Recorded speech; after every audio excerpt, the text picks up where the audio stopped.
নমস্কাৰ বন্ধু বান্ধৱীসকল আজি পুনৰ আপোনালোকৰ মাজলৈ এছাম জিকেৰ ওপৰত আন এটি ভিডিঅ' লৈ আহিছোঁ আহকচোন আমি ভিডিঅ'টো আৰম্ভ কৰোঁ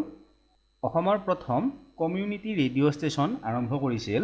গুৱাহাটী বিশ্ববিদ্যালয়ে অসম বিশ্ববিদ্যালয়ে কৃষ্ণকান্ত সন্দিকৈ ৰাজ্যিক মুক্ত বিশ্ববিদ্যালয়ে ডিব্ৰুগড় বিশ্ববিদ্যালয়ে আৰু শুদ্ধ উত্তৰ হ'ব কৃষ্ণকান্ত সন্দিকৈ ৰাজ্যিক মুক্ত বিশ্ববিদ্যালয় ৰাষ্ট্ৰীয় বঁটা বিজেতা অসমৰ দেৱজিৎ চাংমাই হৈছে এগৰাকী singer writer sound engineer director আৰু শুদ্ধ উত্তৰ হ'ব সাউণ্ড ইঞ্জিনিয়াৰ অসমৰ প্ৰথম ICS বিষয়া হ'ল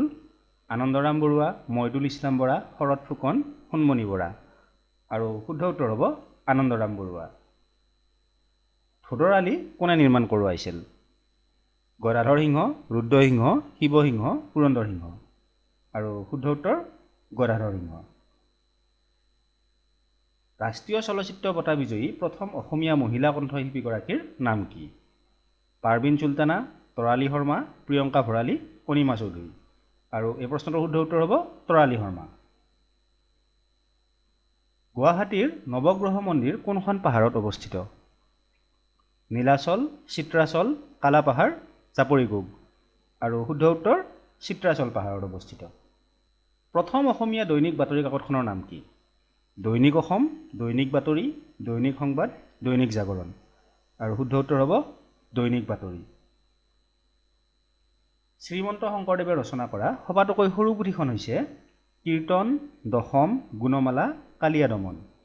আৰু শুদ্ধ উত্তৰ হ'ব গুণমালা ডিগবৈ তৈলক্ষেত্ৰ কিমান চনত আৱিষ্কাৰ হৈছিল 1689 1789 1889 1901 আৰু শুদ্ধ উত্তৰ হ'ব 1889 আৰু ডিগবৈ শোধনাগাৰটো 1901 মানে 1901 চনত আৰম্ভ হৈছিল গুৱাহাটী চাহ নিলাম কেন্দ্ৰ কিমান চনত স্থাপন কৰা হৈছিল 1965 1970 1975 1977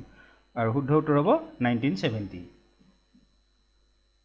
অসমৰ ধান গৱেষণা কেন্দ্ৰটো ক'ত অৱস্থিত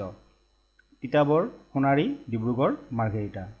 আৰু শুদ্ধ উত্তৰ হ'ব তিতাবৰ ভাৰতৰ উচ্চতম ন্যায়ালয়ৰ প্ৰথম অসমীয়া ন্যায়াধীশ কোন পাৰ্বতী কুমাৰ গোস্বামী হলিৰাম ডেকা মহানন্দ দাস ৰঞ্জন গগৈ আৰু শুদ্ধ উত্তৰ হ'ব পাৰ্বতী কুমাৰ গোস্বামী আৰু ৰঞ্জন গগৈ আছিল ভাৰতৰ উচ্চতম ন্যায়ালয়ৰ প্ৰথমগৰাকী অসমীয়া মুখ্য ন্যায়াধীশ বড়ো সাহিত্য সভা কিমান চনত স্থাপিত হৈছিল 1952 1954 1956 1960 আৰু শুদ্ধ উত্তৰ হ'ব 1952 এছিয়াৰ প্ৰথম চাহ গৱেষণা কেন্দ্ৰটো ক'ত স্থাপন কৰা হৈছিল ডিব্ৰুগড় যোৰহাট নামৰূপ মৰাণ আৰু শুদ্ধ উত্তৰ যোৰহাটৰ টকোলাইত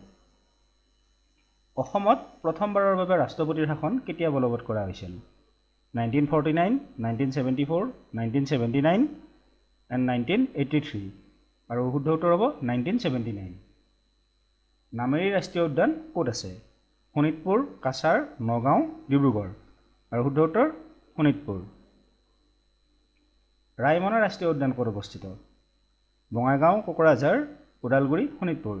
আৰু শুদ্ধ উত্তৰ হ'ব কোকৰাঝাৰ দাদা চাহেব ফাল্কে বঁটা লাভ কৰা প্ৰথম অসমীয়া কোন